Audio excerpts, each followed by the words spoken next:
Hi everyone, I am Alex Harper, the founder of Women of Culture. For those who don't know me, Women of Culture is an organization designed to connect, inspire, and empower women through meaningful engagement with the arts. And this is part of our Women of Culture Wednesday series where we interview different artists and talk about their practice and inspirations. And I'm super excited to have Lauren Richardson, who is the founder of Radiance and Romance, join us today. She's an incredibly talented jeweler, and Radiance and Romance is a one-of-a-kind jewelry line with a touch of sweet elegance and empowering message of self-love. So I'm just gonna bring her on here.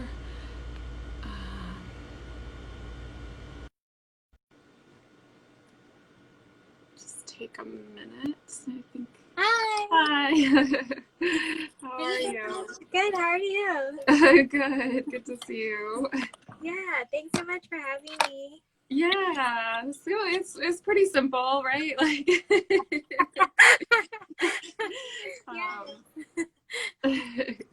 Yeah.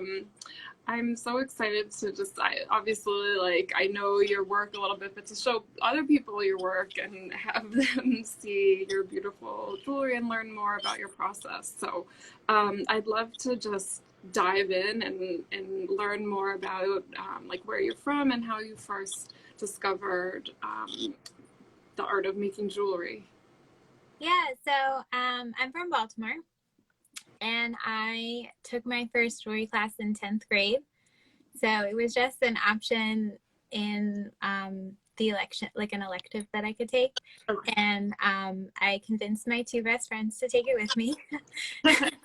And I had sort of like done, like those crafty bead kits before, but I'd never done any like metalworking. But I was like, oh, this sounds fun. And so we like loved it, all three of us, and we became like jewelry nerds and would go into the studio at lunch and make jewelry.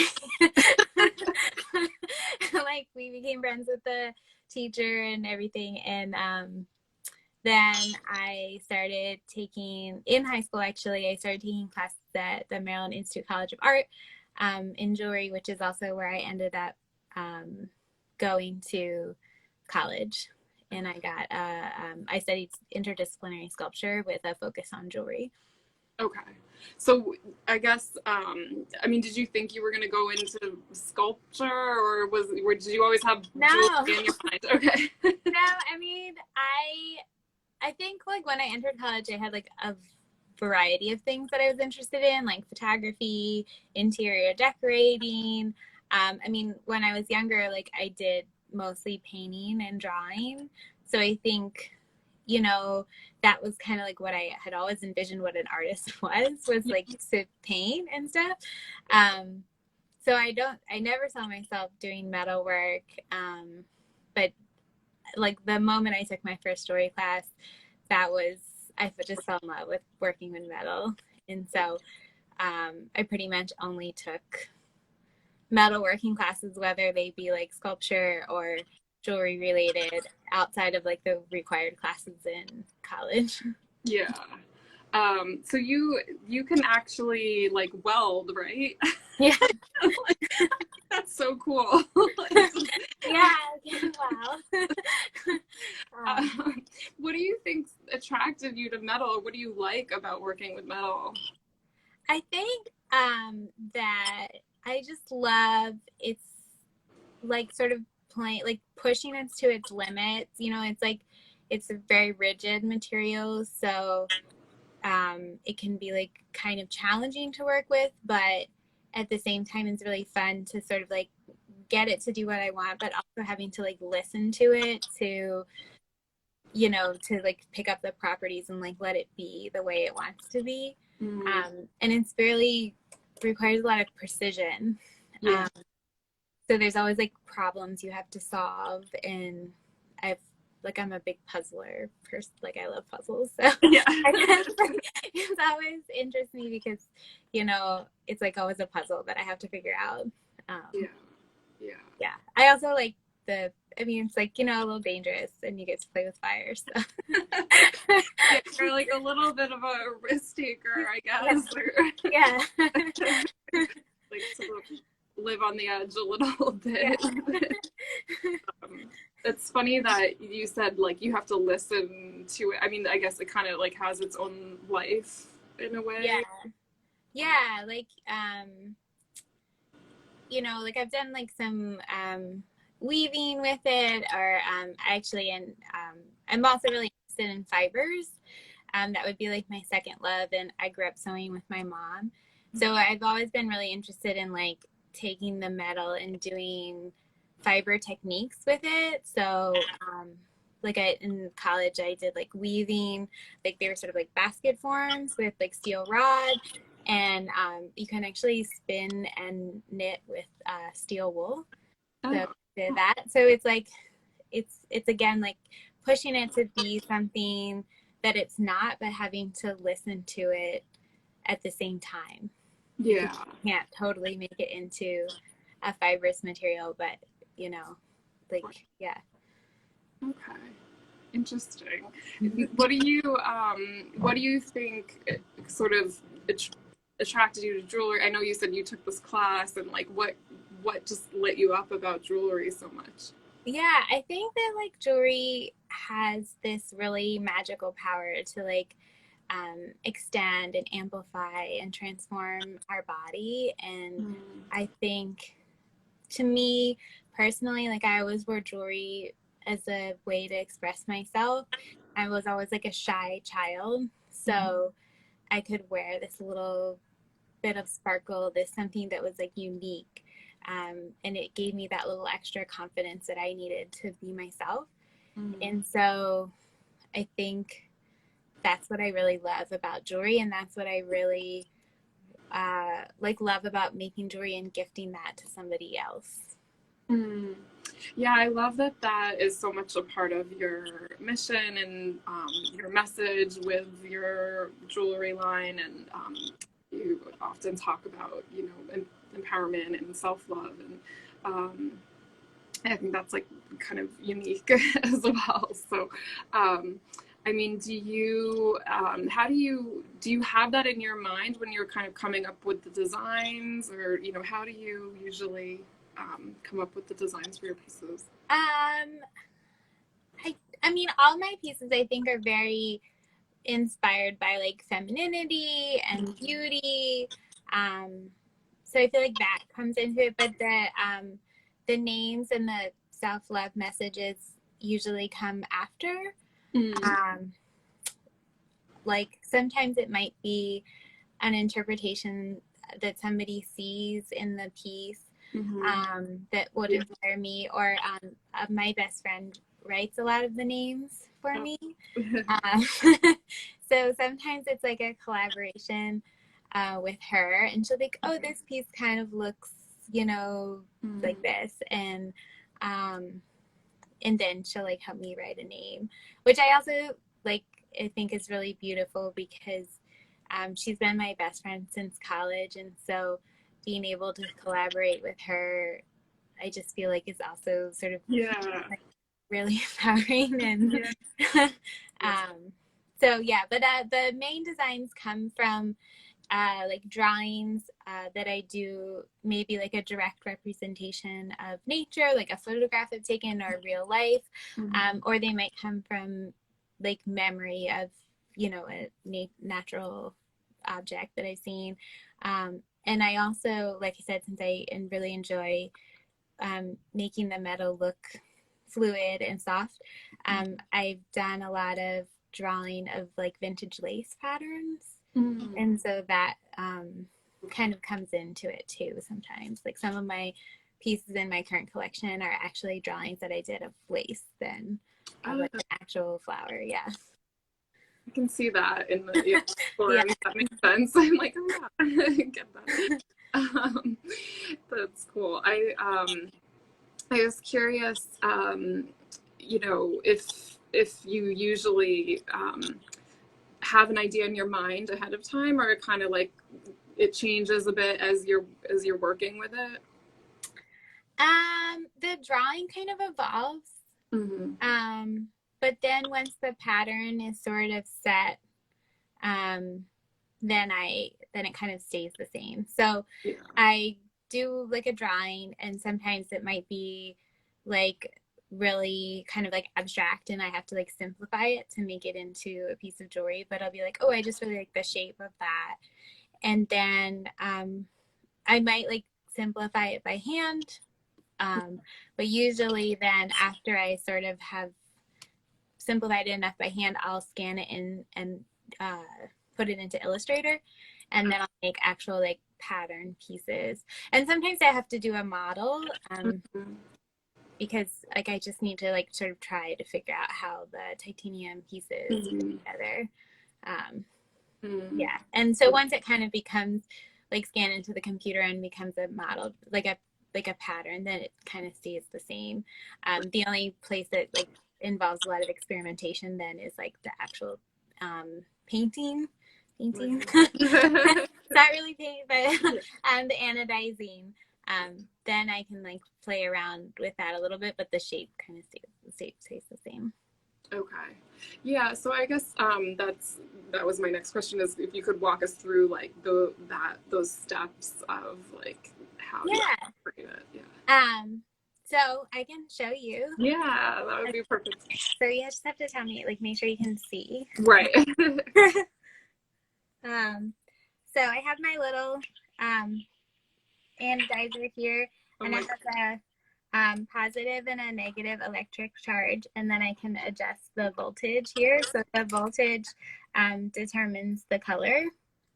Okay. And then I have my little water, and it says just water with, there's just a substance in it to help carry the electricity better. And I have my different paintbrushes, and they are there's a copper wire that runs down it, and it's covered in electrical tape. So basically when I electrify my paintbrush and then touch the titanium, an oxide forms on the surface that interferes with light. So it causes your eyes to like see a color. And I paint it instead of like dip, because I could also like dip it into the water, but then that would just give it like a solid color or just a simple gradient. But by using a brush, I can make it look like paint, even though it's actually just water and electricity. Okay. So. Oh yeah, that's better. I was gonna say, shift it down a little bit. Yeah. Do you make those brushes? Like, do you put the wire on and stuff, or is that something? If they're just regular brushes, like that I bought, for painting. Okay. But then I wrap it in the copper wire and put the electrical tape on it. Yeah. Okay. So inventive. Yeah. So I like to use different shapes so that I can get like a little bit of a different texture. So the fan brush kind of makes like a cool, like sort of feathery look to it. So I'll show you that. So the negative charge gets attached to the paintbrush, and then positive on the metal. So you probably can't see. I'm just dipping it in the water. Okay.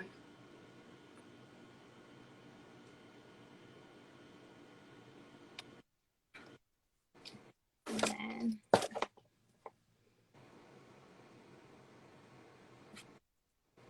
ooh, so cool. That's crazy. That this is like regular water that you're. Yeah, and it's like it appears like instantaneously. So the like I said, the voltage determines the color because it's the thickness of the oxide that builds up. So can you see that? Okay. Yeah. So like the lower voltage is more like this gold color.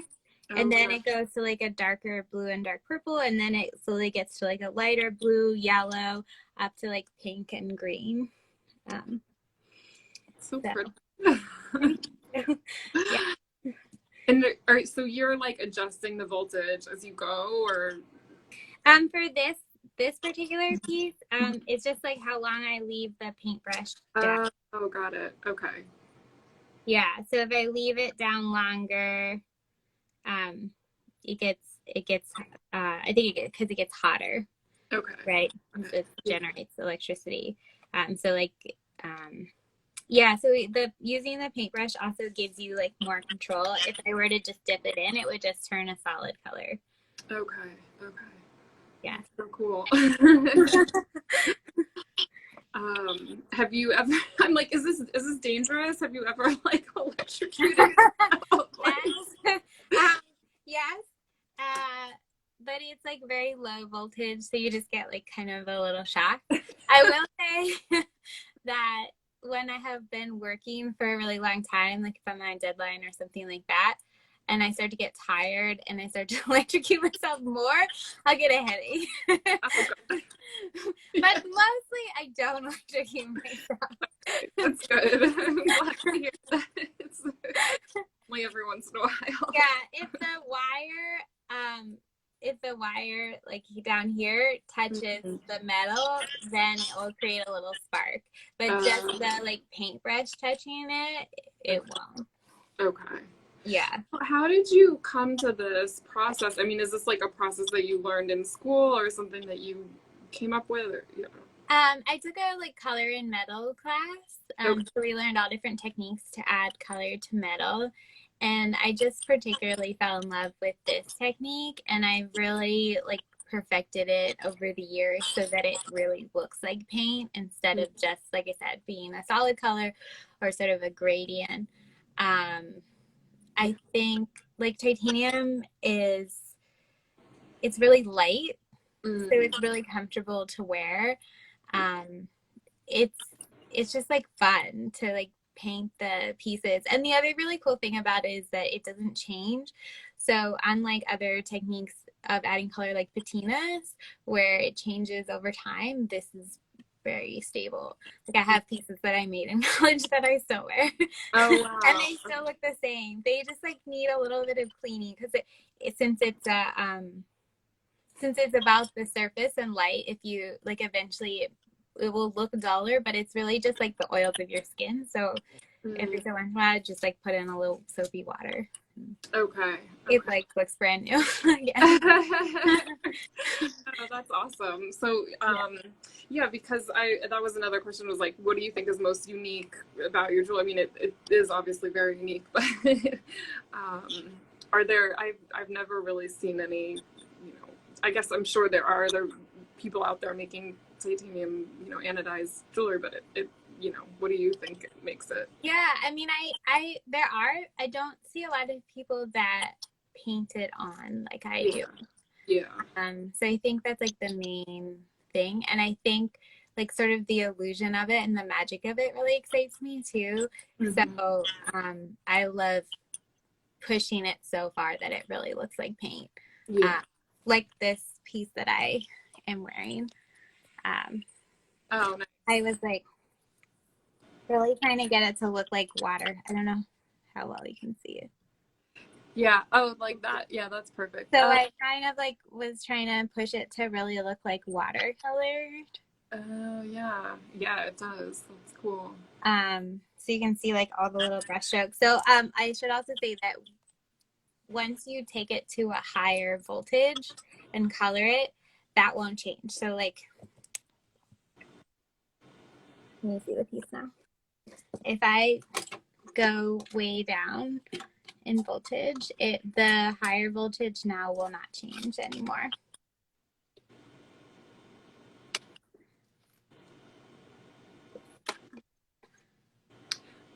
Oh, like you mean what you already painted? Yeah, because I painted at a higher voltage. Now all of this other stuff won't change. Okay. Oh, interesting.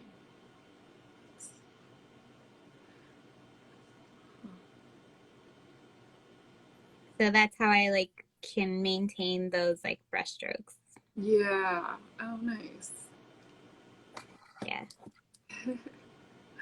So how long does it usually take you to create like one piece? I I would say like a couple of days or so. Usually, so everything's hand done. I hand cut everything out with a tiny saw. People always ask me like, how do you cut it out? It's so hard. So these are my saw blades. It looks like wire. Oh my God. And then you put it in there. So I just hand cut it. So that can take a while, especially like the pieces that are more lace-like. They're much more challenging to cut out. And then I hand sand and hand file everything. And then I anodize it, and then it's all riveted together. So again, if you can see my necklace, it's like different, just like layers, and then they get these little riveted screws on there. Oh, okay, got it. Yeah, so it's like you can see all the different layers. Because titanium, you can only solder it in a vacuum. You can weld it, but I don't have welding equipment in my apartment, so I just do cold joining. So all the rivets and stuff I make by hand as well, and then I make all the earring wires and clasps. Oh wow! Okay. So yeah, that does sound like it's a detailed process. Yeah. You don't make the chain, do you? That's no, I don't make the chain. Okay. But I make the clasp and the earring wires. Oh wow. Okay. Yeah. I just like the sort of the fluidity and the beauty of the imperfection, you know, by doing everything by hand. And I think it just adds to making each piece more unique. Yeah. So I just really like that. Yeah. I was curious if you have like a long-term vision for Radiance and Romance. What do you what do you Yeah. Well, I started Radiance and Romance to share the way that jewelry makes me feel. Yeah. So it's really important to me that that message of self-love and empowerment is like carried through. Yeah. So I hope that it makes people wear it and feel good about themselves and to carry that message with them.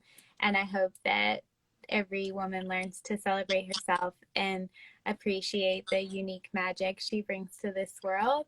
And so, I don't know, if my jewelry helps somebody feel good on a bad day or even a good day. Right. Then, normal day, yeah.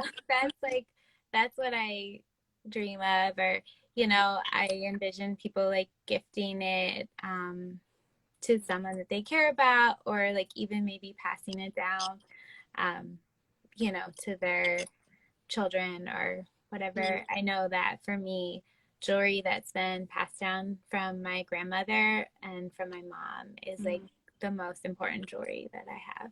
So yeah. It sounds like it lasts. It really maintains. Yeah. And the titanium, you know, it's titanium, right? So yeah, it's what we make like machines and spaceships out of and whatever. So it's not going anywhere. Yeah, no, it's cool because I feel like with so many things in our lives that are like, you know, I don't know, like fast fashion and all these things, like things just not being very artisanal a lot of the time, like very, you know, just mass produced and just are like really unique like pieces of art that you create and obviously put a lot of thought into. So that's really it's cool, and it should be something that you could have for years. Yeah. It's each piece is ends up being like totally unique because it's basically like hand painted. So I really love that aspect. That, you know, everybody can just be totally one of a kind, and you don't have to worry about somebody else wearing your jewelry. Right. Yeah. Yeah, for sure.